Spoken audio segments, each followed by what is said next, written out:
평생 가족을 위해 돈을 벌어다 줬는데 이제 돈벌이를 못하니 괄시하는 겁니까? 이 서운하고 억울한 마음, 혹시 당신의 이야기는 아닙니까? 수십 년간 당연하게 잊고 있던 가장 이라는 갑옷이 벗겨지는 순간 남편들은 사회뿐 아니라 가장 믿었던 가정에서조차 자신의 자리가 없다고 느끼기 시작합니다. 잠시 후 당신은 이제 쓸모없어 라는 아내의 한마디에 모든 것을 잃었다고 느꼈던 한 남자의 이야기를 들려드릴 겁니다. 그날 그 가정에서는 대체 무슨 일이 있었던 걸까요? 오늘 우리는 퇴직이라는 거대한 삶의 전환점에서 시작되는 부부 갈등, 그 중에서도 남편들이 가장 뼈아프게 느끼는 경제적 가치 상실과 정서적 무시의 문제를 깊이 들여다보려 합니다.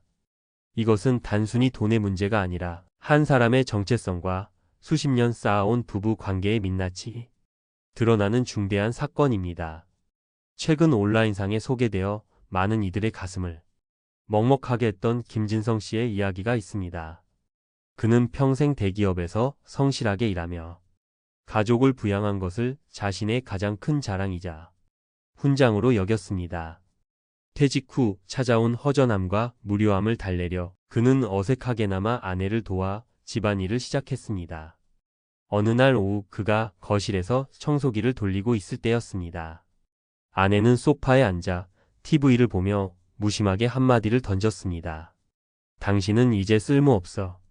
아기가 담긴 말은 아니었을지 모릅니다.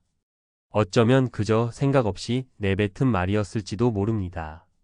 하지만 그 한마디는 김진성 씨의 남은 삶을 송두리째 바꿔놓는 계기가 되었습니다. 그날 이후 그는 모든 것이 달라 보였습니다. 마트 계산대 앞에서 자연스럽게 아내 뒤로 두세 걸음 물러나 서 있는 자신을 발견했습니다. 아내가 건네주는 용돈을 받기 위해 식탁에서 아내의 눈치를 살피는 자신의 모습에서 그는 더 이상 이 집의 가장이 아님을 깨달았습니다. 이 사례는 경제적 능력의 상실이 단순한 불편함을 넘어 한 인간의 자존감과 정체성을 어떻게 무너뜨릴 수 있는지를 너무나 아프게 보여줍니다. 이러한 갈등은 돈을 쓰는 문제에서 더욱 노골적으로 드러납니다. 한 유력 일간지 보도에 따르면 은퇴 후 소비에 대한 견해차는 부부 갈등의 가장 큰 뇌관 중 하나라고 합니다. 평생 월급 통장만 보며 살아온 남편 박기태 씨는 퇴직연금을 처음으로 꺼냈어야 하는 날이 오자 극도의 불안감에 휩싸였습니다. 그의 눈에는 집안의 모든 것이 돈 나갈 구멍으로만 보였습니다. 겨울에는 난방비를 아끼기 위해 아내에게 스웨터를 껴입으라고 했고 외식은 꿈도 꾸지 않았습니다. 하지만 아내의 생각은 달랐습니다.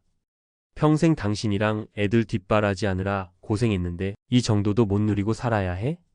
그녀는 낡고 삐걱거리는 주방 찬장 교체를 원했습니다.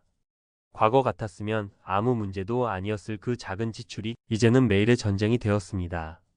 남편은 이러다 언제 바닥날지 모른다는 미래에 대한 공포로 지갑을 굳게 닫았고 아내는 수십 년 헌신에 대한 보상을 받고 싶은 마음에 서운함이 눈덩이처럼 불어났습니다.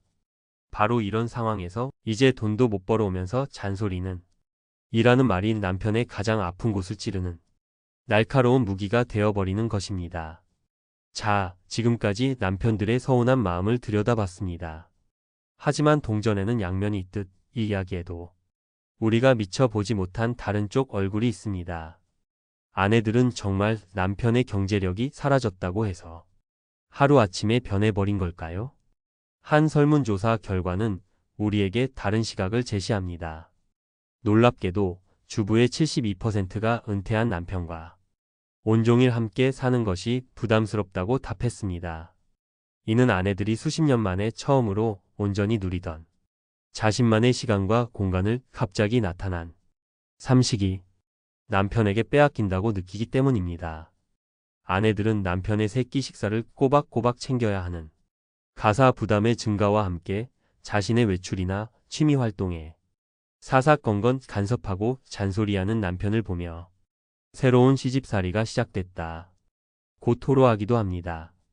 결국 아내의 날선 반응은 남편이라는 사람 자체에 대한 미움이라기보다 자신의 삶의 균형이 갑작스럽게 무너지는 것에 대한 극심한 스트레스와 불안감의 표현일 가능성이 높습니다. 그렇다면 무엇이 수십 년을 함께한 동지를 하루아침에 적으로 만드는 걸까요? 첫째, 가장은 돈 버는 사람. 이라는 우리 사회의 낡은 역할 규정 때문입니다. 남편은 돈을 벌지 못하게 된 자신을 스스로 쓸모없다고 여기기 시작하고 아내의 작은 불평이나 스트레스 표출에도 나를 무시한다고 확대 해석하며 깊은 상처를 받게 됩니다. 둘째, 솔직한 대화가 사라졌기 때문입니다. 남편은 자신의 불안함과 사회적 상실감을 어떻게 표현해야 할지 몰라 그저 침묵하거나 짜증으로 일관합니다. 아내는 갑자기 늘어난 가사 부담과 사라져버린 자유에 대한 스트레스를 남편이 이해하지 못한다고 생각하며 입을 닫아버립니다.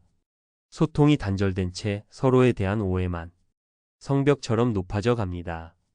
그리고 마지막으로 은퇴 후의 삶에 대한 공동의 계획이 없었기 때문입니다. 남편은 아내가 자신을 따뜻하게 맞아줄 것이라 막연히 기대했고 아내는 남편과 함께 여행 다니는 낭만적인 노후를 꿈꿨을지 모릅니다. 하지만 준비되지 않은 현실이 각자의 기대를 배신하자 그 실망감을 가장 가까운 배우자에게 전가하는 것입니다. 하지만 여기서 주저앉을 수는 없습니다. 이 갈등의 실마리는 분명히 존재합니다. 첫 번째 해결의 열쇠는 경제권 독립 선언이 아닌 재정 공동체 선언에서 찾아야 합니다. 일부 남편들은 퇴직 후 새로 버는 돈은 자신이 알아서 쓰겠다며 홧김에 독립을 선언하기도 합니다. 하지만 이는 갈등의 불에 기름을 붓는 격입니다. 이제는 각자 관리가 아닌 투명한 공동 관리로 전환해야 할 때입니다. 부부가 함께 식탁에 마주 앉아 현재 우리가 가진 모든 자산을 종이 위에 펼쳐놓는 것부터 시작해야 합니다. 국민연금 예상 수령액, 퇴직연금 잔고, 개인연금, 그리고 주택의 가치까지 우리의 월 수입과 고정 지출을 명확히 파악하는 우리 집 은퇴 재무 상담을 스스로에게 해주어야 합니다. 불안해서 못 쓰는 돈과 보상받고 싶은 돈 사이에서 함께 즐겁게 쓸 수 있는 돈의 영역을 반드시 합의해서 만들어야 합니다. 예를 들어 한 달에 한 번 근사한 외식하기, 분기에 한 번은 꼭 짧은 여행 다녀오기. 같은 작지만 구체적인 목표를 세우는 것이 그 시작입니다. 두 번째 열쇠는 쓸모를 증명하는 삶이 아닌 존재를 나누는 삶으로의 전환입니다. 앞서 말씀드린 김진성 씨는 결국 이혼이라는 아픔을 겪은 뒤 작은 목공 교실에서 묵묵히 나무를 깎으며 자신의 두 번째 인생을 찾았습니다. 이는 늦게나마 돈 버는 나가 아닌 있는 그대로의 나를 찾는 소중한 여정이었습니다. 우리는 이러한 깨달음을 부부 관계 안에서 찾아야 합니다. 남편은 이제 돈이 아닌 다른 방식으로 가정에 기여할 수 있는 새로운 역할을 찾아야 합니다.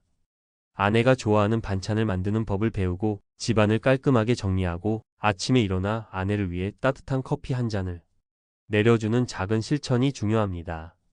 아내 역시 남편을 돈 벌어오는 기계가 아닌 남은 인생이라는 긴 여행을 함께할 동반자로 다시 바라봐야 합니다. 그의 서투른 집안일을 비난하기보다 함께 무언가를 해내는 즐거움을 찾아야 합니다. 한 전문가는 부부를 일심동체가 아닌 이심이체, 즉 서로 다른 두 마음을 가진 두 몸이라고 말했습니다. 평생을 함께 살았어도 우리는 서로를 완벽히 이해할 수 없습니다. 어쩌면 퇴직 후 찾아온 이 혹독한 갈등은 서로의 다름을 비로소 인정하고 새로운 관계를 정립해 나갈 마지막 기회일지도 모릅니다. 이제 돈도 못 벌어오면서 라는 원망 섞인 말이 나오기 전에 그동안 우리 가족 먹여 살리느라 정말 고생 많았어 라는 따뜻한 말을 먼저 건네보는 것은 어떨까요? 진정한 의미의 부부 생활은 어쩌면 은퇴 바로 그 순간부터 시작되는 것인지도 모릅니다. 오늘 당신의 배우자와 함께 남은 인생이라는 긴 여행을 어떻게 함께 채워나갈지 그 첫 페이지를 여는 진솔한 대화를 시작해 보시기를 진심으로 바랍니다. 오늘 이야기가 여러분의 마음에 작은 울림을 주었다면 구독과 좋아요로 응원해 주시기 바랍니다. 그리고 비슷한 고민을 하고 계시거나 지혜롭게 이 시기를 극복한 경험이 있다면 댓글로 여러분의 소중한 생각을 나눠주세요. 여러분의 이야기가 누군가에게는 큰 위로와 용기가 될 것입니다. 감사합니다.